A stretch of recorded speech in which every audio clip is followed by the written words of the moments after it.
Hello everyone. So let's start with the Polity and Governance section of the Vajiram and Ravi IAS magazine. So coming to the first topic is the Nicobar elections controversy, tribal self-governance and electoral reforms. So what are the major points you should remember from this? So what is the issue?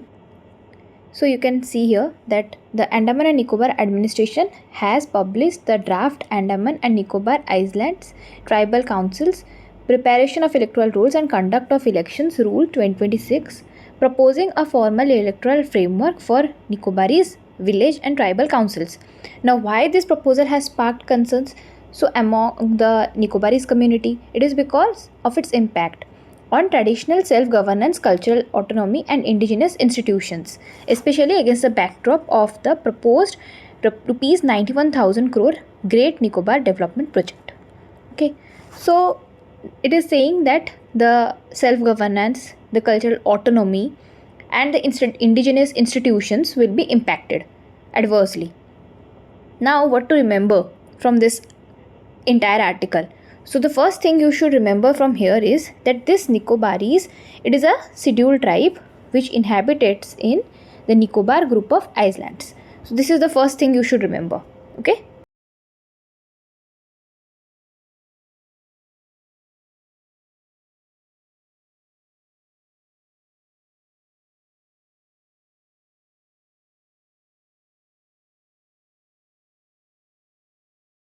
Should know this. So way forward, that is undertake extensive consultations, like whenever we are dealing with tribal population, so we should consult with them. So consultations, it is an important point here. Consultations with Nicobarese communities before finalizing the rules. The second is a hybrid governance model that preserves traditional consensus based institutions while incorporating democratic safeguards where necessary. Like there should be an adoption of a hybrid governance model. You should remember this. Now, what is this hybrid governance model? It is the mix of traditional as well as democratic safeguards. Okay. Next is ensuring that reforms strengthen. So there should be reforms. Okay. Reforms strengthen rather than weaken customary institutions and community participation. Okay. So the key word here is reforms and community participation. Okay. Next we have safeguard tribal autonomy and cultural identity while promoting transparency, accountability and greater participation of women in local governance. So always safeguard the tribal autonomy and cultural identity. Now these keywords, that is consultation, a hybrid governance model, reforms, then is community participation, then is how to safeguard the tribal autonomy, the cultural identity, by ensuring transparency, accountability and participation of women in the local governance. These keywords you can write in a paper or a note, and these are the major keywords that you can use in your answer writing. Okay, so just take a note of it. Next is right to be forgotten. Now what to read from it? Okay, so right to be forgotten is an integral part of the right to privacy. Now under which is it? Article 21. By which case? Puttaswamy. Okay. Yeah. And it has already been in the prelims. The next is the court directed search engines and legal databases to de-index and disable name-based searches for certain judicial records, news reports and online content where continued public accessibility causes disproportionate harm to an individual's privacy and dignity. So the court has directed that from the search engines and the legal databases, that those names should be de-indexed. Okay, which we see that there are judicial records, news report and online content where the public accessibility is disproportionate, that is it could cause harm to the individual's privacy and dignity. Okay, so this is right to be forgotten, and it is under right to privacy under article 21. Okay, now what to remember more?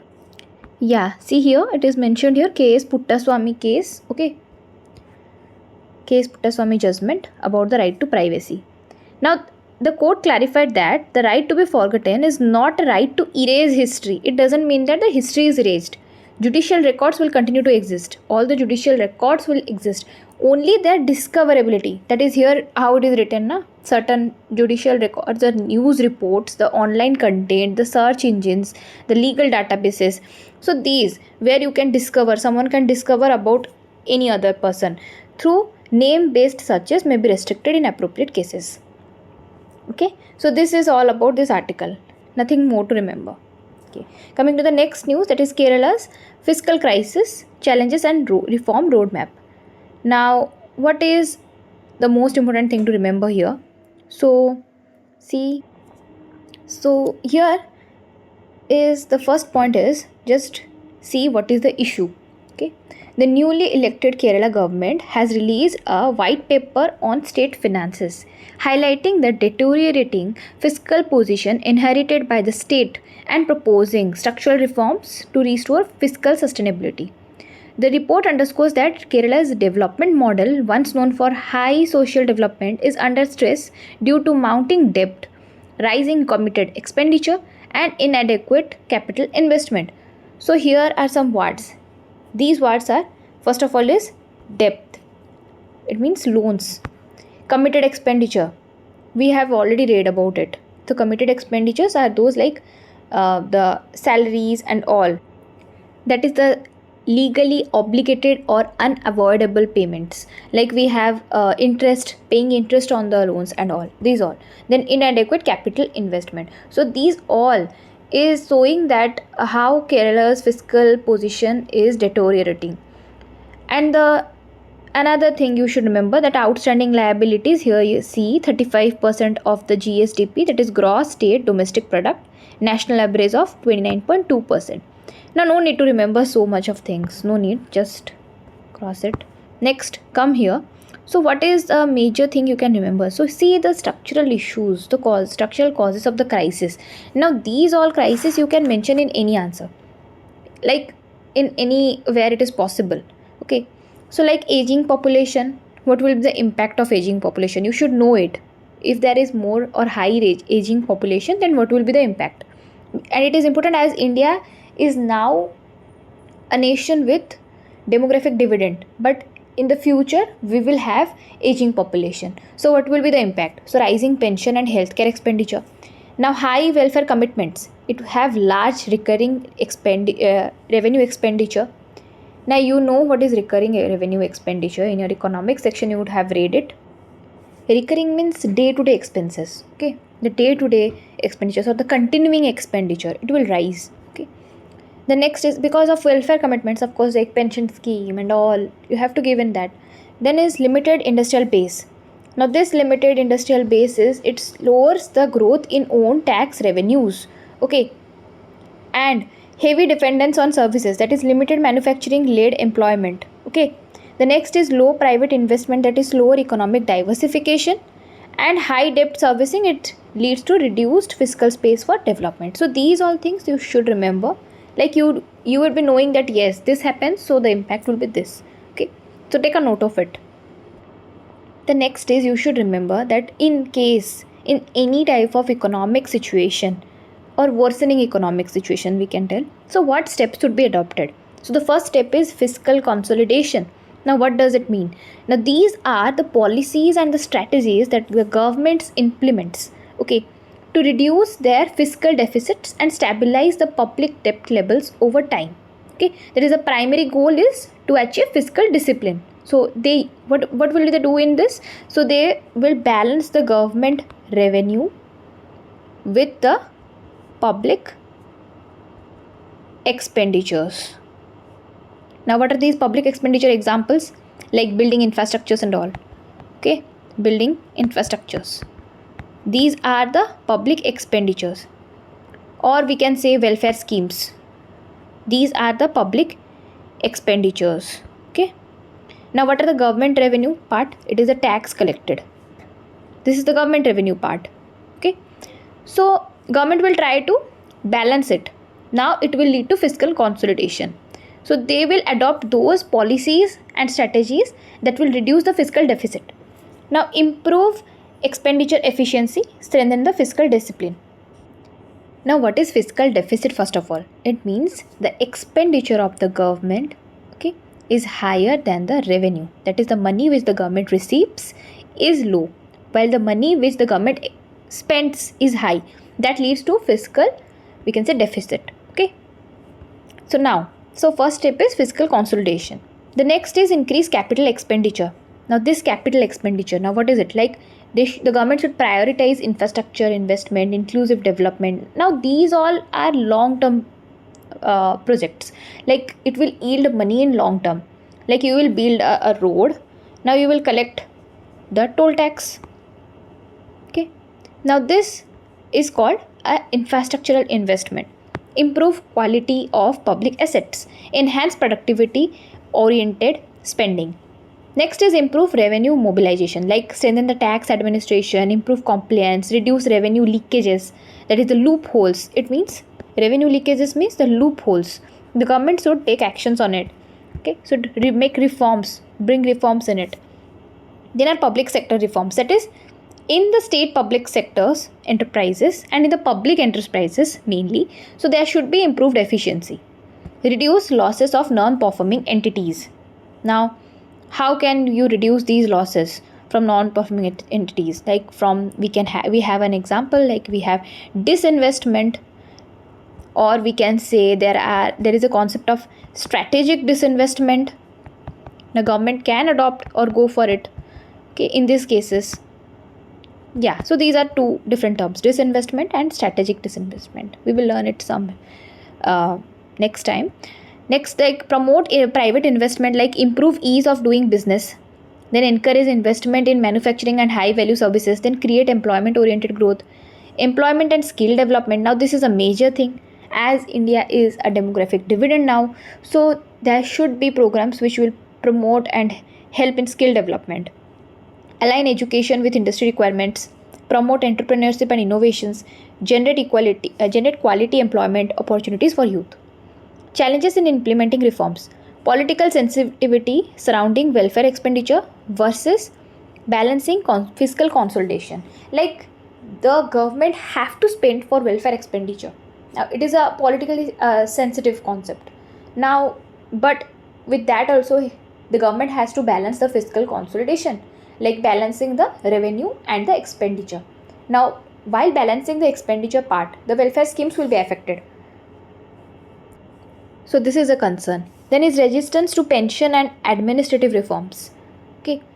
And the next is limited fiscal autonomy due to high committed liabilities. So because the committed liabilities are more, okay, that is a obligated liabilities which you cannot skip. Okay. So these are high on the government part. So these are the challenges, and we have already learned the way forward part. You can see here, these are the way forwards: fiscal consolidation, increase capital expenditure, improve revenue mobilization, public sector reforms, promote private investment, employment and skill development. Okay, coming to the next article. So the NEC 73rd planetary meeting, so Northeast Council.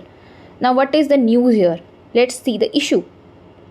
So the issue is, or the news here is, the Union Home Minister chaired the 73rd plenary session of the Northeastern Council in New Delhi. The meeting reviewed the progress of development initiatives in the Northeastern region and discussed strategies for accelerating economic growth, connectivity and regional integration. Now what to remember from this article? Okay.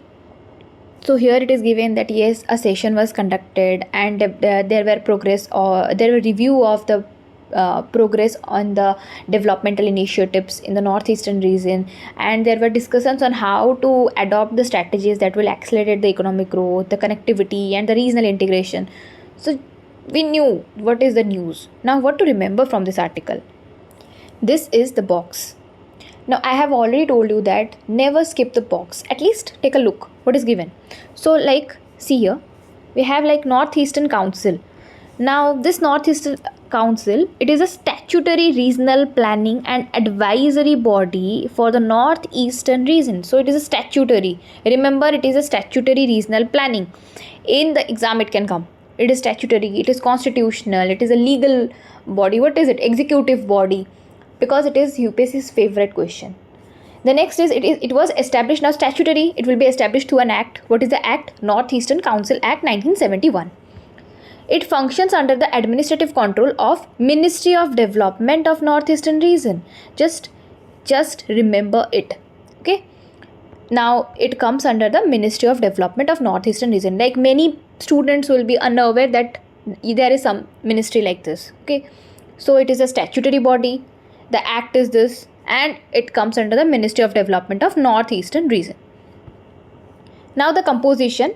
So the composition is Union Home Minister is the chairperson. The question can come like which of the following among this is correct? Like Northeastern Council is an executive body. Okay, the first point. The second point, like the chairperson is the Prime Minister. Okay. So and the states here are like those only in the 5th schedule. So question can come like this. And which of the above are correct? One only, 1 and 2, 1, 2, 3, like this. Okay. So it is a very important topic here. Now the chairperson is Union Home Minister, and the vice chairperson is Minister Donor, that is the Ministry of Development of Northeastern Region. Okay, and who are the members here? Governor of all the 8 northeastern states. So see here, all the 8 northeastern states are already given. Now how only the 5th schedule or the 6th schedule states will be included in this? So no. Okay. Not the 5th schedule, the 6th schedule. As we know that 6th schedule, I am writing here, see, 6th schedule, it involves states from northeastern region only, and it has a mnemonic to remember it. Now what is the mnemonic? So the mnemonic is the me me. Okay, the me. So Tripura, this is first. Assam, this is second. Meghalaya, this is third. Mizoram, this is fourth. So these are the Tamemi, that is the 6 scheduled states. Tripura, I am writing here, okay. Tripura, Assam, Meghalaya, and Mizoram. Okay. Yeah. So this was the point I was telling you. Like in exam it can come only the 6 scheduled states are involved in it. So no, all the 8 northeastern states are involved in it. Okay. So the governor of all the 8 northeastern states, chief minister of all 8 northeastern states, 3 members nominated by the president, the union minister for donor acts as the member of the council, and the majorly the important is union home minister is the chairperson. Okay. So now what is the significance of this Northeastern Council? So it serves as the principal institutional mechanism for coordinated development of the Northeast, facilitates implementation of projects that benefit multiple states. It acts as a bridge between the center and the northeastern states in planning and development, and it plays a crucial role in improving connectivity, economic integration and security, the national security, in playing strategically important northeastern region. Okay. So now these are the important points you should remember from this article. Now coming to the next news. Okay. So PRA's annual review of state laws. Okay. So it is a annual review, and it stated that it examined the functioning of 27 state legislatures and 3 union territories legislatures during 2025. The report highlights a continuing trend of limited legislative sittings, rapid passage of bills, and weak committee scrutiny. See, this is very important. You can write these all and use these answer in the question like what are the disadvantages of the not disadvantage, like the declining legislative productivity of the parliament, so is a threat to the democracy and the national consensus. You can there can be question like this, like examine the recent parliamentary sessions in India. So these all can help you in writing this answer. Okay. So next is so limited legislative sittings, rapid passage of bills, and weak committee scrutiny. Now what to remember from it? See, so from this article I guess every point is important. So take a look of it. So legislative sittings. State assemblies met for an average of 24 days in 2025, an improvement from 21 days in 2024 and 23 days in 2023, but still below the standards prescribed by many legislatures. And Odisha was the state which recorded the highest number of assembly sittings at 43 days. And Nagaland, the lowest, that is of 7 days. Then is all these points, now you can ignore these all. These all are not important that much. So This shows that how the parliamentary sittings have reduced. Okay. The next is legislative output. Now, state legislatures passed 645 bills in 2025 compared to 500 bills in 2024. On average, each assembly passed about 22 bills during this year, and the increase in legislative output occurred despite relatively low sittings. That is, there was such a low sittings days, and on that also there was such a huge number of the bills that were passed. This indicates that a trend toward faster lawmaking.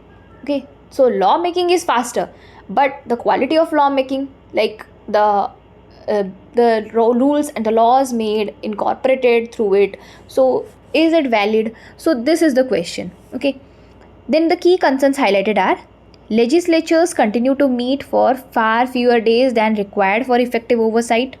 A growing number of bills are being enacted with limited debate. So this is the concern, that is limited debate and scrutiny. So just write it in a very important page where you can just take a look of it at every point of time. So limited debate and scrutiny in the parliamentary or the parliament we can say, or in the legislatures we can say. So this is a problem of the center as well as state also, that is central level parliament and the state legislatures. Committee systems remain underutilized. Reduced deliberation weakens legislative accountability and quality of lawmaking. So reduced deliberations. Now what is this deliberations? So deliberations means discussions. So reduced discussions. Okay. So discussions which weakens legislative accountability and quality of lawmaking. Now bills passed with limited deliberation. Okay. So now let's see here. This is the box, and I have told you never skip the box. So let's take a read of it. Approximately 1/3 of all the bills were passed in a single sitting. Okay, 1/3 of the bills passed in a single sitting only, reflecting limited time for debate and scrutiny. The report notes a continuing tendency across legislatures to fast track legislation rather than subject bills to detailed discussion and examination. So yes, the major adverse impact is that limited scrutiny, limited debate, okay, limited sittings. Okay, the committee scrutiny remains weak. This is an important point, that is the committee scrutiny, it also remains weak. It continues to be limited across the states.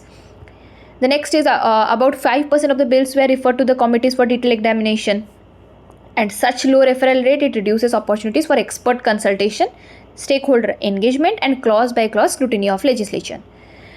Next is in 2025, 127 ordinances were promulgated. This marks an increase from 100 ordinances issued in 2024, and Karnataka and Meghalaya issued more ordinances than in 2024, while Uttar Pradesh and Maharashtra recorded a decline. Now, I guess you all be knowing what is ordinance. So ordinance is a temporary law promulgated by the executive when the legislature is not in session. And who is executive?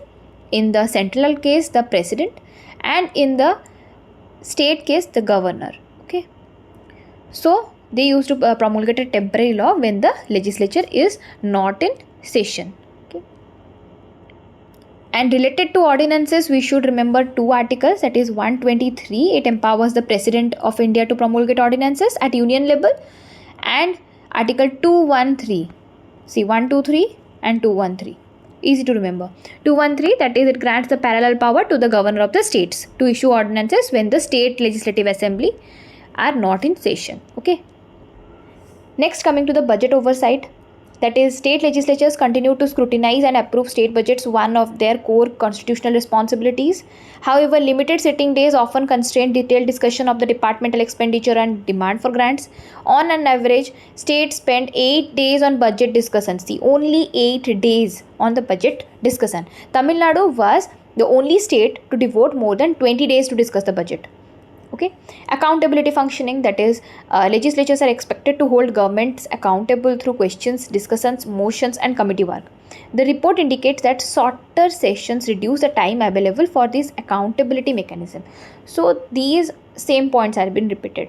So already you knew what are the points, that is, limited debate and scrutiny, limited legislative sittings, rapid passage of bills, that is, faster law making, weak committee scrutiny, that leads to weak accountability. Okay, and the major points which you should take a note. I have already told you that the articles and the like points like how much days and how much hours and all these, all you can take a note of it. So yeah, this much is from this article. The next is National Awards for E-Governance 2026. So what is the news here? So the Government of India announced the winners of the 29th National Awards for E-Governance 2026, recognizing excellence in the implementation of digital governance initiatives. A total of 17 projects and initiatives were selected across 7 award categories, comprising Gold Awards and Silver Awards and 1 Jury Award. Okay. So now what are the key highlights? That is this award, that is the National Awards for E-Governance. It aims to recognize, so here it is highlighted, see, it aims to recognize and promote innovation, efficiency, transparency and citizen-centric service delivery through e-governance. See, this one can help you in writing your governance, means governance section. Even I am writing here, see, the governance section, even in your PubAd optional, okay, even in your political science optional, it can help you. Okay, so this you should take a note of it, these 2 lines at least, that it aims to recognize and promote innovation, efficiency, transparency and citizen-centric service delivery through e-governance. For the first time, the awards continue to emphasize Gram Panchayat level. So this was the first time the Gram Panchayat level was also included in it. Digital governance initiatives highlighting the role of technology in grassroots service delivery. So this is an important point here, role of technology in grassroots service delivery. Now here are the major award initiatives. Now this table is not that important. Okay, you can go through it or see. It is not possible to remember so many things, so it is up to you. You can take a look of it at least. Now see here, so the Gold Award has a trophy, certificate and 10 lakh rupees award. Then the Silver Award has trophy, certificate and 5 lakh rupees. And the incentive amount, what is this incentive amount to be used? So it is to be utilized for project implementation and public welfare initiatives. Okay, now what is the significance of this? So significance is encourages adoption of digital technologies, AI, cyber security and data driven governance, promotes best practices in citizen centric public service delivery. It strengthens the grassroots digital governance through panchayats and local bodies and supports vision of Digital India, good governance and Viksit Bharat through technology enabled public administration. Okay. So the next is about National Awards for E-Governance, that is, it is instituted by the Department of Administrative Reforms and Public Grievances. Okay, DARPG. So which department institutes it? That is the Department of Administrative Reforms and Public Grievances. And it is presented annually to recognize excellence in e-governance initiatives across the country and is considered one of the highest recognitions for innovation and digital transformation in public administration. So you should take a look of this article. Yes, because it will help in your governance and means answer writing sections. Okay, because e-governance is a very important topic in the present context. Okay, so I think I should end the video now, and I will continue with the other topics of this polity section in the upcoming lecture. So it is otherwise getting lengthy. So yeah, this much is for now. Thank you.